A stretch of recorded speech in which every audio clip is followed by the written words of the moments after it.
शहरात पुन्हा एकदा कोयता गँगने धुमाकूळ घातला आहे। रविवारी नाशिकच्या 2 वेगवेगळ्या भागांमध्ये कोयता गँगने खुलेआम हातात कोयते नाचवत नागरिकांमध्ये दहशत माजवण्याचा प्रयत्न केलाय। त्या संपूर्ण प्रकाराचा व्हिडिओ समोर आला असून सोशल मीडियावर तो मोठ्या प्रमाणात व्हायरल होत आहे। ठाण्यात मुसळधार पाऊस सुरू झालाय। पूर्णतः काळोख पसरलाय। मध्यरात्रीपासून अधूनमधून पडणाऱ्या पावसाने पुन्हा एकदा सकाळच्या सुमारास हजेरी लावली होती। सध्या तरी मध्य रेल्वे आणि द्रुतगती मार्गावर वाहतूक सुरळीत आहे।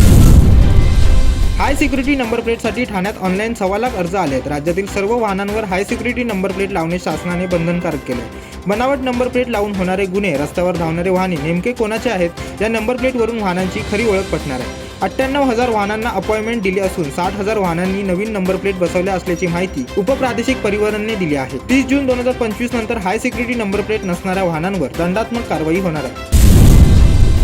मेट्रो 4 मार्गिकेवर एकाच रात्री गर्डर्सची यशस्वी उभारणी करण्यात आली असून ऑगस्टमध्ये चाचणीचा मार्ग मोकळा झाला। वडाळा कासारवडवली मेट्रो 4 मार्गावरील कापूरबावडी स्थानकात एका रात्रीत 8 यू गर्डर्स उभारले आहेत। मुंबई महानगर प्रदेश विकास प्राधिकरणाने घोडबंदर रस्त्यावरील वाहतूक अडथळा न आणता काम पूर्ण केले। या यशस्वी टप्प्यामुळे मेट्रो मार्गाच्या कामाला गती मिळाली।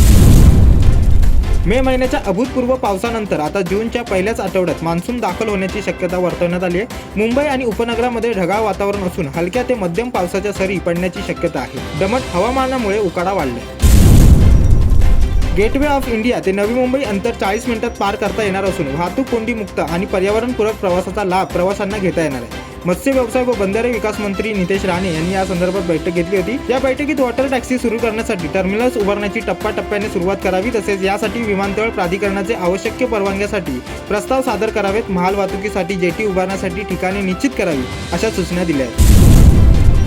नव्याने जारी करण्यात आलेल्या सूचनानुसार आंबोली घाटातील मुख्य धबधबा हिरण्यकेशी, महादेवगड पॉइंट, कावळेसाद इथे शनिवार आणि रविवारी सायंकाळी 5 वाजल्यानंतर पर्यटकांना प्रवेश दिला जाणार नाही। तर या वेळेपर्यंत धबधबे आणि व्ह्यू पॉइंट परिसरामध्ये असणाऱ्या पर्यटकांना सुद्धा बाहेर काढलं जाणार आहे। या भागातून खाली उतरवलं जाणार आहे। सायंकाळी 5 वाजल्यानंतर घाट परिसरामध्ये अतिदक्षता राखण्याच्या सूचना जारी करण्यात, तिथे असणारी विविध छोटेखानी स्टॉल सुद्धा बंद ठेवण्याचे निर्देश प्रशासनाने जारी केले। घाट क्षेत्रात प्रवाहित झालेल्या जलस्रोत, धुक्याची चादर आणि अधूनमधून कोसळणाऱ्या दरडी अशा एकंदरीत परिस्थिती पाहता हे नियम लागू करण्यात आल्याची माहिती प्रशासकीय अधिकाऱ्यांनी दिली आहे।